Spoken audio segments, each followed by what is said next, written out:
আসসালামু আলাইকুম সবাইকে। সবাই কেমন আছেন? নিশ্চয়ই আশা করি ভালো আছেন। আমি আজকে খিচুড়ি রান্না করছি। আসলে রমজানে আমরা সব ইফতারি আইটেম খেতে খেতে আমাদের আসলে মুখের রুচি কমে যায়, তাই আমি আজকে একটু ব্যতিক্রম করছি। মাংস করব আর হচ্ছে খিচুড়ি। খিচুড়িটা যথারীতি আগের নিয়মে একটু কিছু আলু দিলাম, তারপর পেঁয়াজ কুচিগুলো দিলাম, দেওয়ার পরে এগুলো একটু কষা নিচ্ছি। আমি আজকে এই উপকরণগুলি দিয়ে খিচুড়িটা করব, মুগ ডাল আর প্লাস হচ্ছে ছোলা।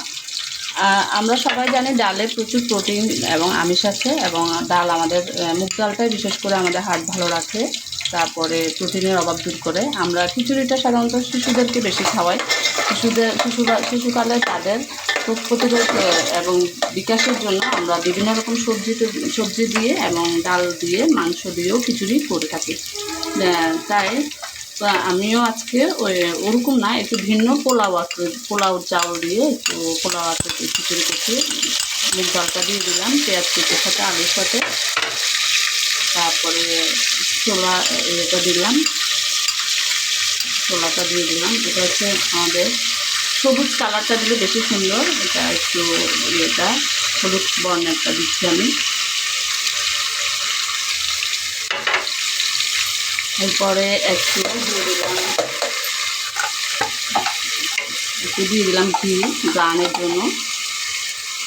সামান্য দিলে হবে, বেশি দেওয়া লাগবে না। আজকে আমি এখানে হলুদটা ইউজ করব না, কারণ আমার তো মাংসের ঝোল, তাই আমি হলুদ ইউজ করব না। আপনারা অনেকে অনেক রকম করে, আমি আমার মতো করে করছি।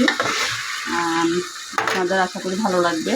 আমরা যারা ফেসবুকে কাজ করি, আমাদের সবারই উচিত একটু রসুন দিয়ে দিলাম। সবার উচিত সবার ভিডিওগুলি ধাক্কা না দিয়ে দেখা, কমেন্টস করা, তারপর ধৈর্য সহকারে দেখা। আসলে আমরা যদি ধৈর্য সহকারে একজনের আমি ম্যাজিক মশলাটা ইউজ করছি, যেহেতু এখানে আমি আর অন্য হলুদ গুঁড়া টুড়া কিছু দেবো না। এটা খাবারে খুব স্বাদ জোগাড় করে, আপনারা দিতে পারেন, তবে টেস্টিং সল্ট আছে, বেশি ইউজ করা যাবে না, সামান্য পরিমাণ। আর এখানে আবার আমি আর একটু আদা বাটাও দিয়ে দিলাম। দেখেন হচ্ছে আস্তে আস্তে কষানো হয়ে যাচ্ছে। জিরার গুঁড়া টুড়া এগুলো দিব না, সিম্পল, যেহেতু মাংস দিয়ে খাবো, মাংসের ঝোল করছি, সেটা দিয়ে খাবো। আর শুধু আপনাদেরকে খিচুড়িটাই দেখাচ্ছি, 2 রকম ডাল দিয়ে করছি। সাধারণত আমরা মশারি ডাল দিয়ে করি, আমি আজকে একটু মুগ ডাল এবং দিয়ে করছি, মটরশুঁটি দিয়ে করছি। মটরশুঁটিটা কাঁচাটা করে নেয়। এরপর আমি এখানে কাঁচামরিচ, পেঁয়াজ, কাঁচামরিচ, তারপরে দারচিনি, তারপরে কী জানি লং, এগুলো দিয়ে দিলাম। এরপর পোলাও চালটাও দিয়ে দিলাম, এগুলো কষানো আসার পরে। এখানে আমি আগে থেকে একটু পানি সিদ্ধ করে রাখছি। এখানে পানিটা গরম পানি, আমরা সাধারণত গরম পানিগুলো ইউজ করলে ভালো। লবণের পরিমাণটা আমি প্রথমে অল্প করে দিচ্ছি, এরপরে পানিটা দেখে লবণটা দিব। আমরা সাধারণত জানি যে পোলাওটা বা খিচুড়ি আমরা বেশি নাড়াচাড়া করে কষায় যদি রান্না করি, এটা বেশ মজাদার হয়। এটা একটু আমাদের মুখের রুচিটা পাল্টায়, আসলে ভালোই লাগে। মাঝে মাঝে আপনারাও করবেন, আমিও করছি, আমি আমার মতো করে করছি। দেখেন কালারটা কিছুটা পোলাওর মতো আসছে, খিচুড়ি কালারটা আসবে পরে, একটু পরে আসবে। হ্যাঁ, লাল লাল হয়ে যাওয়ার পরে চলে আসবে। মানে সবজি দিচ্ছি না আজকে, আমি শুধু ডাল দিয়ে করছি, আর কয়েকটা আলু দিলাম, কয়েক টুকরা, আর পেঁয়াজ, এগুলো দিয়ে করছি খিচুড়িটা। দেখেন কেমন লাগছে আপনাদের কাছে।